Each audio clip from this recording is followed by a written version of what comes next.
We're back, aren't we, Travis? Yeah, we are. Another Give Us the Launch Codes episode on the beautiful sunny day in the park. Nice. I heard you got another awesome interview for us.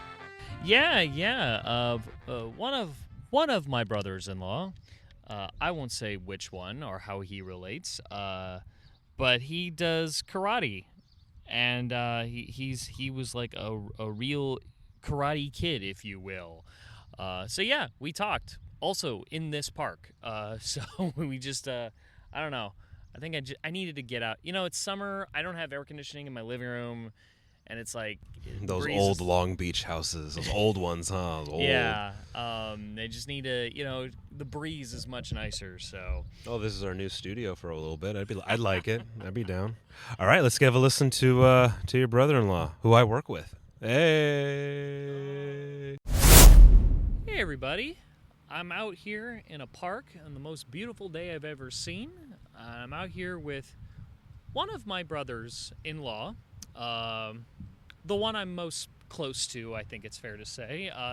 This is James. How's it going, everybody? Even though the other interviews we've talked to people about their jobs, but we're not talking about your jobs, we're talking about a passion. I don't want to call it a hobby. I feel like you'd be insulted by that, and I feel like you've accomplished too much for me to call it a hobby.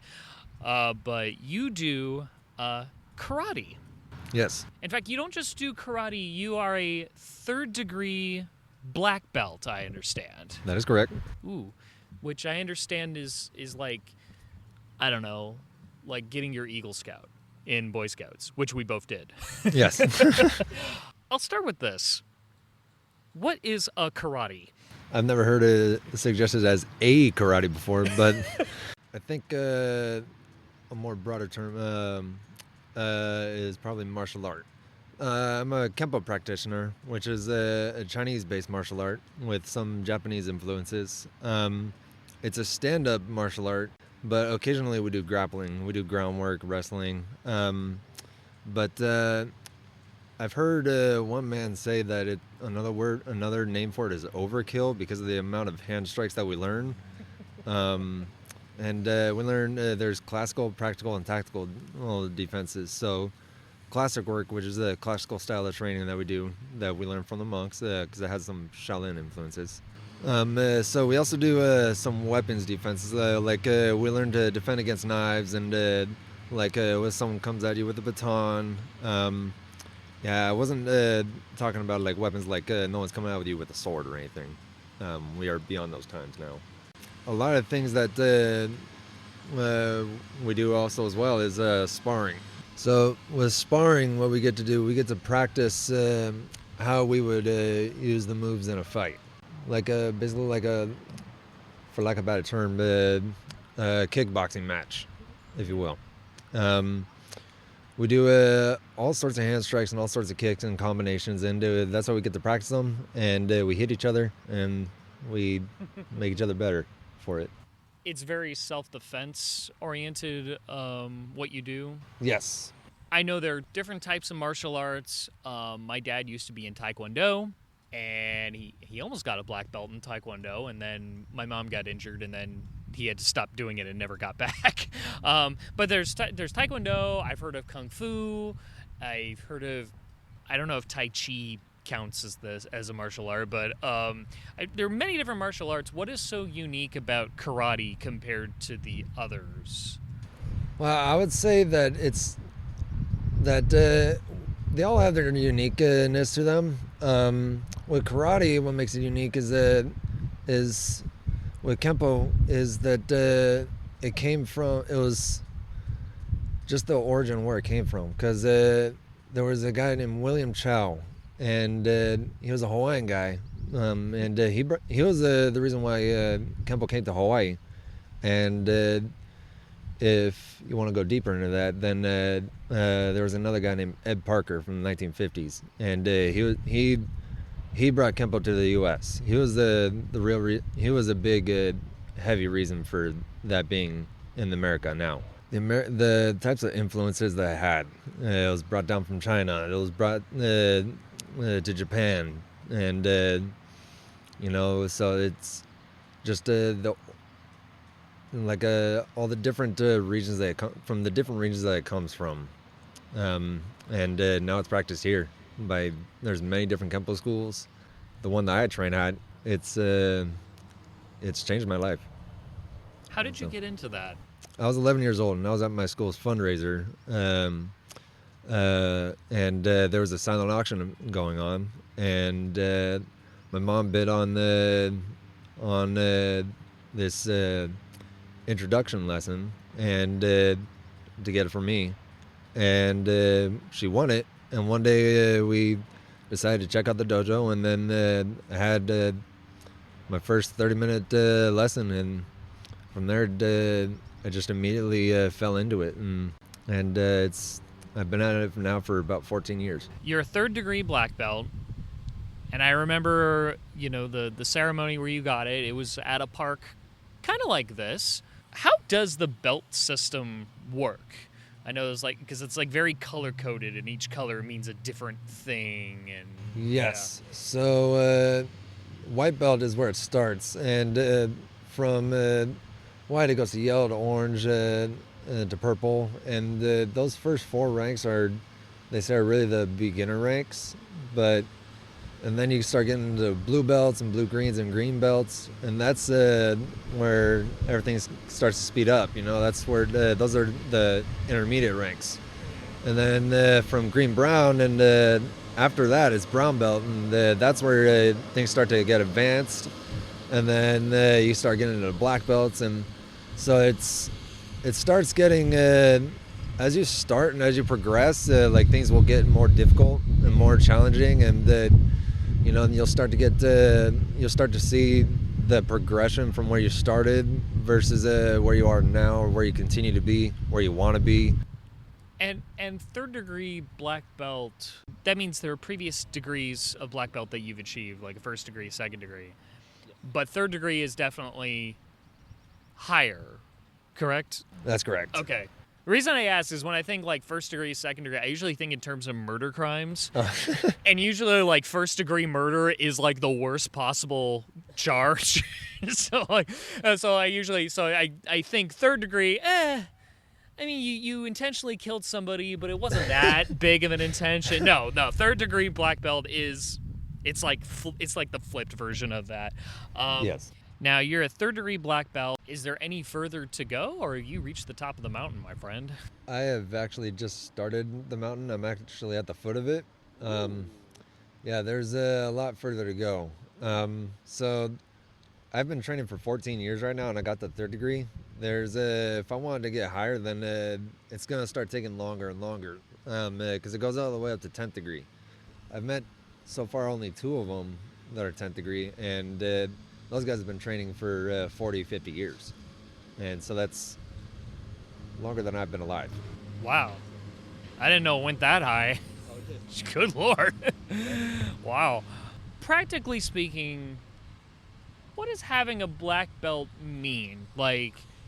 Is it when you have a master's degree that you can get any teaching job you want? Or are you technically qualified to train other people? Does it mean that you are a dangerous person? I mean, what kind of, what does it mean not just that you've done it for a while, but what are we supposed to assume about your qualifications and skills? So I used to teach. I taught for 5 years. You don't have to have a black belt to teach. I've known a lot of very great instructors that to remain anonymous, they would wear a red belt. To keep their rank sort of out of the public eye. Basically, what a red belt is an instructor that's not yet a black belt. When I got my black belt, what it did for me was it just boosted my confidence and made me more confident in myself. As I started to progress in rank, I started losing more and more self-doubt. Because I was a very doubtful child. You've said it's very self-defense intensive, this particular gym. That's not the term for it, is it? There's a dojo? Dojo, that's the word. I was like, it's not a gym. No. I know your dojo is very specific about self-defense. Is it just about that to you, or is it about something more than that? So I've known people that have taken it. They've taken it to like they've gone to professional events and they've tried to make a profession out of it. But for me, it's just about self. That's what it is. It's just the life skills, defending yourself. You know, being able to defend yourself against any attacker that comes at you. One thing that I like working with is when I'm working with partners is people that are bigger than me, because if I can defend myself against a bigger person, you know, who's to say you can't defend yourself against anyone of any size, you know, because that's the thing. It's a very common misconception. Size doesn't always matter in a fight. Mm-hmm. It's advantageous, but not always. So if you practice defending yourself against people who are smaller than you, you know, you're not really challenging yourself. If you learn to defend yourself against someone that's bigger than you, someone that's heavier than you, stronger, then and you can successfully defend yourself against that person, whoever they may be, then who's to say you can't defend yourself against anyone? I had recently seen the original Karate Kid movie. The first time since I was like a very little kid, which means I didn't remember it much when I watched it as a kid. But the thing that struck me about that movie was that the conflict it wasn't even like a material, like if you win the karate competition you get money. It was a philosophical battle of the Cobra Kai. You know, this is about, you know, strength and intimidation and making sure no one can mess with you. And then the Miyagi philosophy of like, this is being one with your inner self. Everything is karate, wax on, wax off. Where would your kind of training lie if you make like a straight line spectrum of those two extremes? Where do you think yours kind of lies? I would like to say that it's like somewhere in the middle, where you take the confidence side of Cobra Kai, you know, where you don't be afraid to strike, but the Miyagi side, where you restrain yourself from going to extremes that Cobra Kai would go to, or even or the extreme that Chosen went to in the second Karate Kid movie. Which I did not see any of these sequels except that reboot, and let me tell you, I still believe they can never make a movie like the first Karate Kid again. Ain't that the truth? I like, because I saw the reboot and I've still proven right on that. What is a basic self-defense skill that you believe everyone should know? The basic front to knuckle punch, and it doesn't matter which hand. If you learn to throw the basic punch and a basic kick, and if you learn just how to block a regular punch, that's really because that's where we start off with. That's the foundation of martial arts. Now, when you say like basic punch, I have often heard that. I remember Dad teaching this to me when he did Taekwondo. It's like, you know, you could do like a swing around type punch, but that could easily get blocked. So really, you want to like punch like from towards your torso.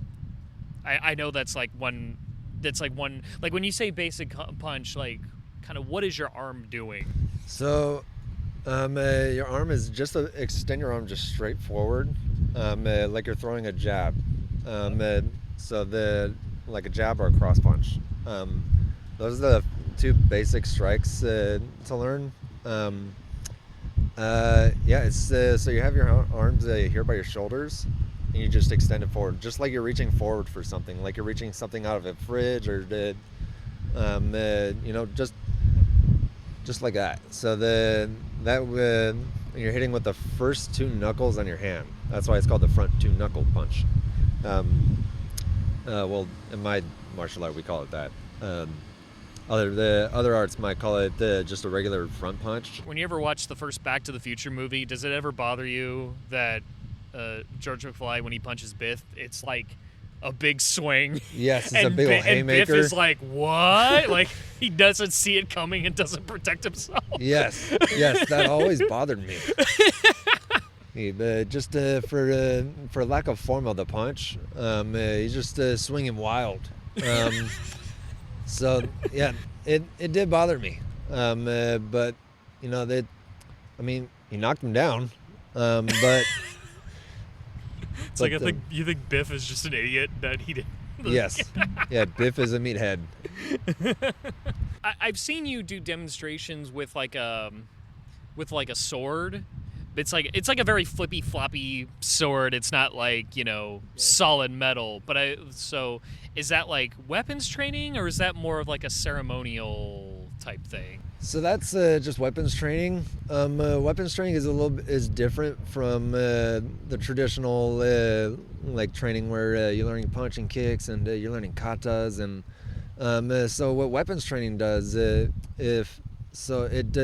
involves, it introduces like different movements that we're not usually used to, like how to flower a sword, or how to spin a bow staff. And it introduces new ways of stretching with their katas. But that sword that you're talking about, so there's many different swords. But the broadsword that we have there, I have two different kinds. I have one that's really floppy. It's more for like demonstration purposes. And then I have a solid steel one that's a bit heavier, but it's also good it's good to practice with that one as well, just for just weight training basically, because it's a heavier sword. And it's made of steel? Yes. Is it like a katana shape, or? So it's not a katana shape. It's in the sense that it's thin towards the guard of the sword, and then as it gets longer, it starts to curve out near the tip, and it gets like thicker. So whereas a katana is more thin almost all the way through. With the broadsword, it's like thin on one side, and it just gets wider as it goes down the blade. And it's and as opposed to a katana where you could swing with just your arms. With the broadsword, it's all the swings that you do come from the torso, so you're moving your whole torso as you're swinging it around. So it's definitely a heavier sword compared to katana. What do you think you could? Could you bring karate to a gun or knife fight? I guess those are two different questions. You can. Or do you need a gun or a knife to help you out? No, it is highly recommended to bring a gun or a knife to help you out. But we do train. We do go over scenarios where if one person has a knife and you have nothing else, what do you do? Mm-hmm. We do go over those scenarios, but gun scenarios, we've hardly ever touched up on those. Mm-hmm. Because of it, the situation you could be in. What if it's like the guy that murdered Bruce Wayne's parents? He was at a distance, Oh yeah. So with gun defenses, it's very different because you could either be close range or you could be 100 feet away. Okay. So if you're 100 feet away, do you just run? You pray. That pray? is your defense. You run and you pray. Okay. You say a small prayer in your head, and that is your defense. Mm-hmm. And then you rethink your choices. Okay. What are some things that people often get wrong about martial arts, in your experience? In my experience, a lot of people get wrong is probably that everyone thinks size is an important thing. As I touched upon earlier, the size of the opponent doesn't always matter. It's very advantageous in some situations.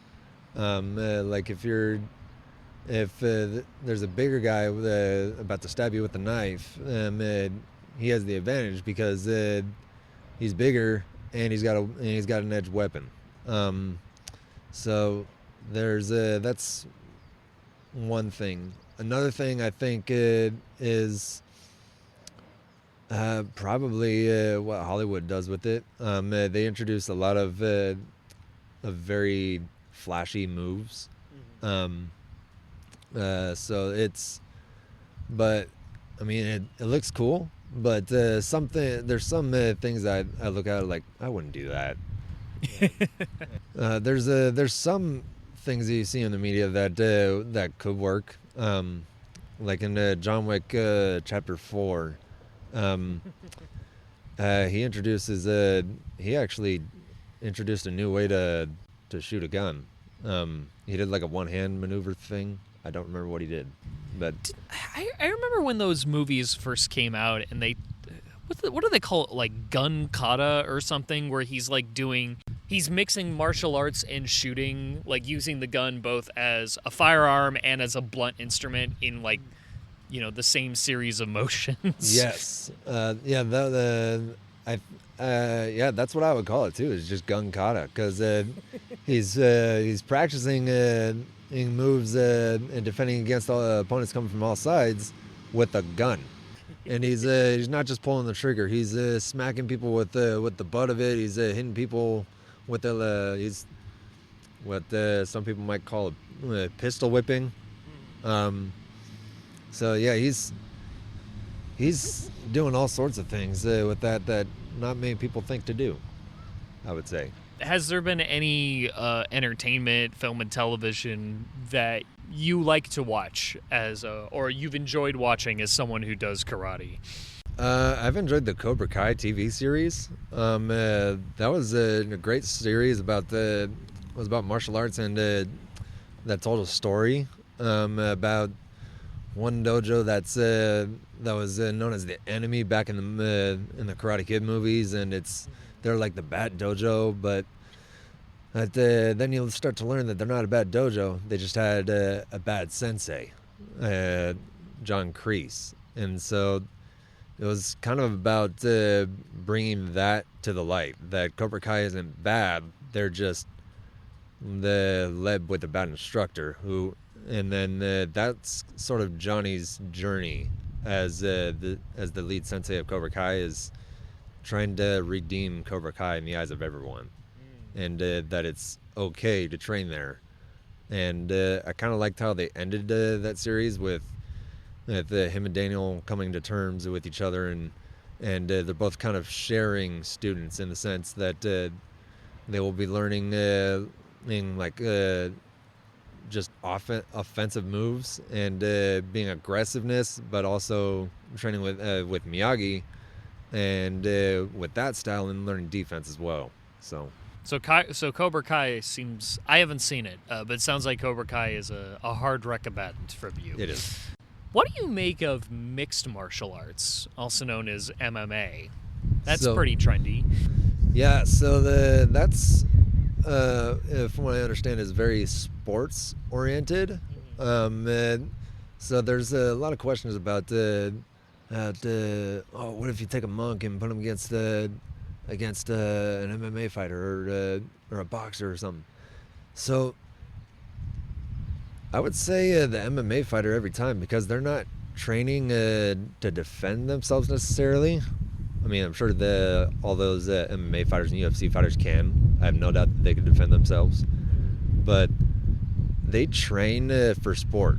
So if people are wondering who's going to win that fight against the monk or an MMA fighter, I would say it's the MMA fighter, because monks they were also monks were farmers originally.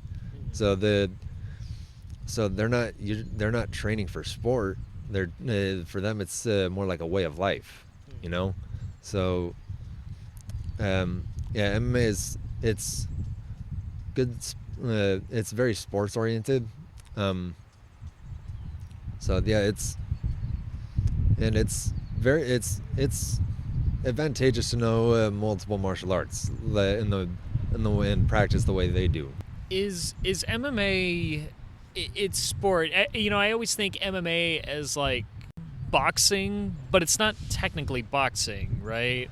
Right. It's more kickboxing.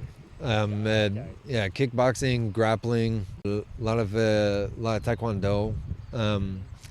Brazilian jiu-jitsu, though, is I think a prominent one, because of all the submission holds that they do, all the wrestling and all the arm bars and everything about that. So that's like one of the most prominent arts that shows, because you got people that there's the stand-up side of it where people are punching and kicking and just slaughtering each other, or just total slugfest, and then they start getting into grappling, and so that's one that I noticed most prominent in the world of MMA. In the world of MMA, and I want to tie UFC to it, but that's just because that's what Tom asked. But I'm not. Actually, first of all, so UFC, I'm not an expert on any of this fighting stuff. Like anything I've seen at UFC has been like parties at your family's house. It's on the TV in the background. But UFC is like, that's just boxing, right? That's not like MMA. No, That's it's MMA. It is MMA. Okay. Yes. So that's the thing. So it's you got two guys in an octagon, and inside the cage, and they're having a total slugfest, and then but they're also wrestling each other and throwing each other. There's UFC is the most prominent one. That's MMA. I've seen another one. I think it's called Freak Show, or Freak Fight, I think, and. Sounds like wrestling. Honestly, it does sound like wrestling. But I was watching one fight with Eddie Hall, the world's strongest man, and he was fighting two guys, the Nafati brothers. I think that's their names. Yeah, and it's 1v2, and you think the Nafati brothers would have the advantage. They have the numbers advantage. But Eddie Hall, he definitely had the size on these two guys, and the match itself was kind of quick. Yeah, those are really the only two companies that I know of when it comes to MMA. Just UFC and Freak. Do you feel MMA bastardizes or dishonors the kind of karate you do, or do you feel like, well, what I do has its place, what this is its own place? How do you feel about that? Yeah, it's kind of that where I don't feel it dishonors what I train for, because they're not because they never do anything bashing, because you got some people that some of those guys that do practice Kempo. Off the top of my head, I don't know any names, but they're also practicing jiu-jitsu, kickboxing, taekwondo, judo. They're all so I don't think they dishonor or what I train. They're just, their mindset is different though, because where I'm more self-defense oriented, these guys are more sports oriented. They're trying to get the championship belt, and they're trying to make a profession out of it. They're trying to get paid. That's their professional job. It's like an offensive versus defensive approach, I guess. Yeah. Tom wanted to know, you think martial arts should be taught in school? Is it more of a personal journey that's not for everyone, and therefore, for you, it was an extracurricular, so to say? Yeah, I would say it's more just if you want to learn it, because if you introduce it to schools and it becomes a regular thing, kids are going to just see it as PE, like, oh, I don't want to do this, so. Are you kidding me? It would make PE more fun. True, but high school PE is bullshit. You play basketball, or you walk around the basketball courts and you do absolutely nothing for 60 minutes. Ain't that the truth? But I would say in that case, I'd say it's more like an extracurricular. But if it were to be taught in schools, then I'd imagine there'd be a lot of waivers that you'd have to sign, a lot of legal papers that you have to go through to allow that. Because you're teaching people how to fight, and how to punch and kick, and how to defend themselves. These studies could land your child with a broken nose. Yes. So, I would say probably best to not make it a requirement. If it's an extracurricular, I think that would probably be the best thing, because then you're not requiring anyone on to beat someone up or to defend themselves against someone huge or so. Yeah, I'd say just keep it an extracurricular. I guess I could follow that up with like, because I kind of tease this, is this the kind of thing that's not for everyone? What do you notice about kind of the character of people like in your cohort, people who choose to do martial arts as a passion versus that you don't notice in people that don't do martial arts, I suppose? Everyone's sort of, I guess, passion, for lack of a better term, is different. Like some people have a huge passion for it. Other people, I've seen where they go, yeah, I'm super excited. And then over time, they kind of just grow out of it. So where it's more like a phase to them. I guess what do you know? We can talk about those individuals in comparisons, like the people that grew out of it, that moved on to other things, versus people like you and people that that I imagine you're probably going to do this until arthritis kicks in and you can't do it anymore. That's so it's my goal. like, what do you? What kind of people would you say are sort of the people like you that choose to do a martial art for the rest of their lives? Like, what does that serve inside you? People like you that I guess is just not in the people that don't stick with it. So it's changed my life, and not to say that it hasn't changed the lives of people that have stopped, but it's changed my life in the sense that now I want to sort of encourage people to keep going and not to keep going until until arthritis kicks in, like that's my plan. But to give people that confidence, the confidence in themselves for if that's what they lack or if that's what they're trying to achieve. That was my whole goal with training people. Someone must have broken their foot kickboxing. Yep. And then they probably lit the house on fire because they got angry. So they're sending the fire department. Continue.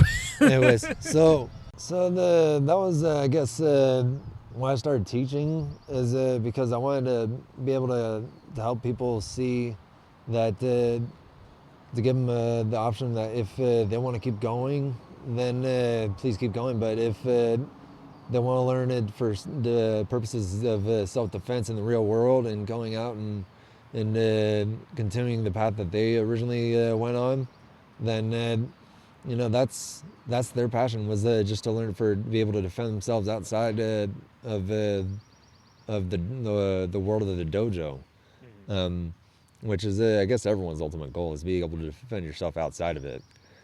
I'm not just staying in the dojo and defending myself against people in the dojo. Hopefully I don't have to defend myself outside of it. Hopefully I'm not put in that situation. Hope I make those good choices. Anyways, but it's changed my whole life. It's boosted my confidence. It's like I'm walking taller now than I was instead of hunched over. I used to walk sort of slouched and wear a hoodie and try and blend in with the wall and everything, and just not want to be anywhere because I was just... Now you wear cut-off T-shirts all the time. Yes. I'm not joking. He's wearing one right now. I am. Yeah, it's done wonders for me and my confidence, and to help me be happy with who I am.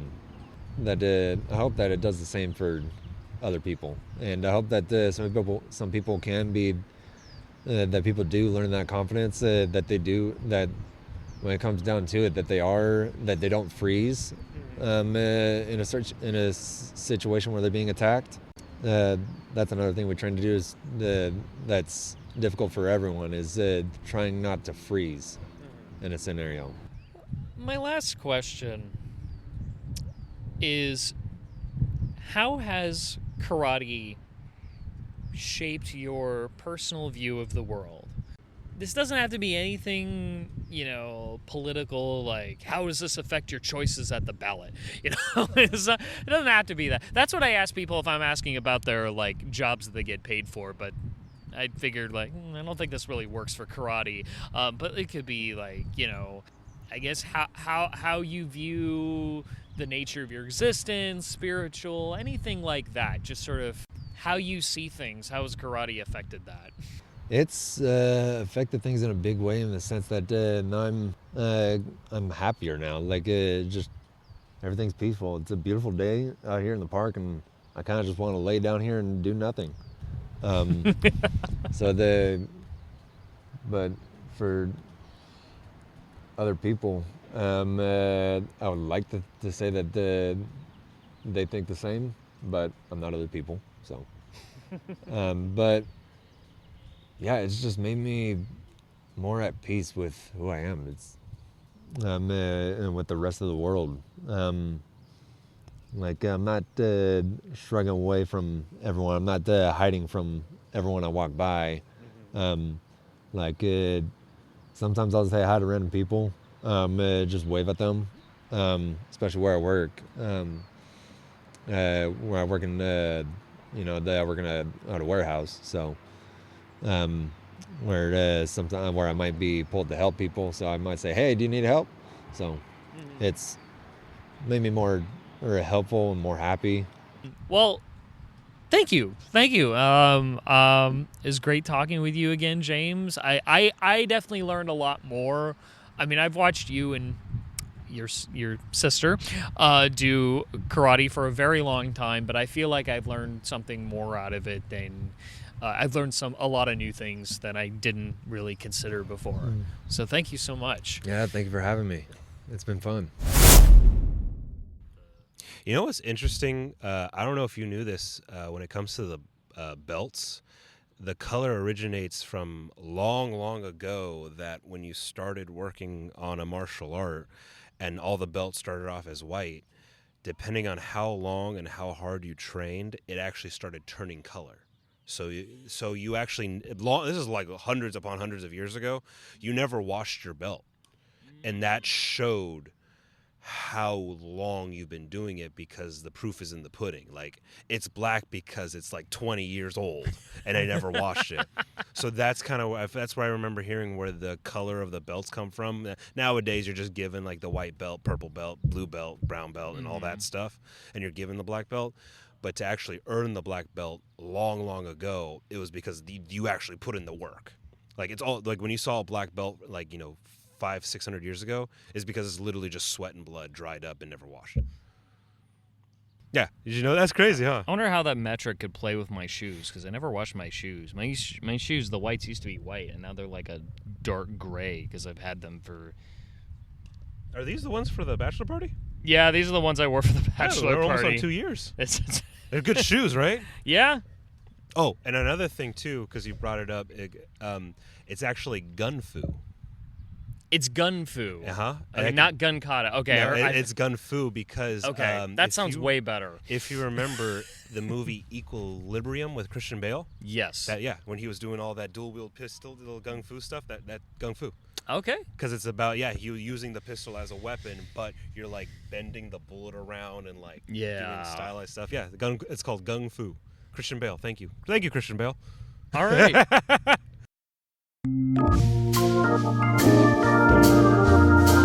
right, that was a great interview, man. That was awesome. Yeah, that concludes this week's episode. You can find me on Instagram, at musicalnotextr. Just a lot of pictures of the puppy, who's not here with us because he's with his mama. You can also find us on Patreon.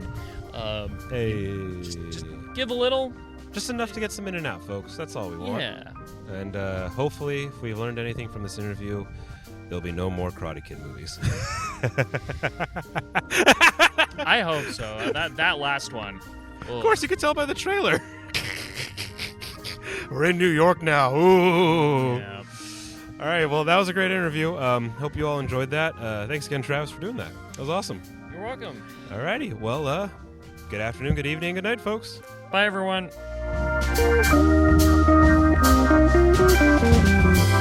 Thank you.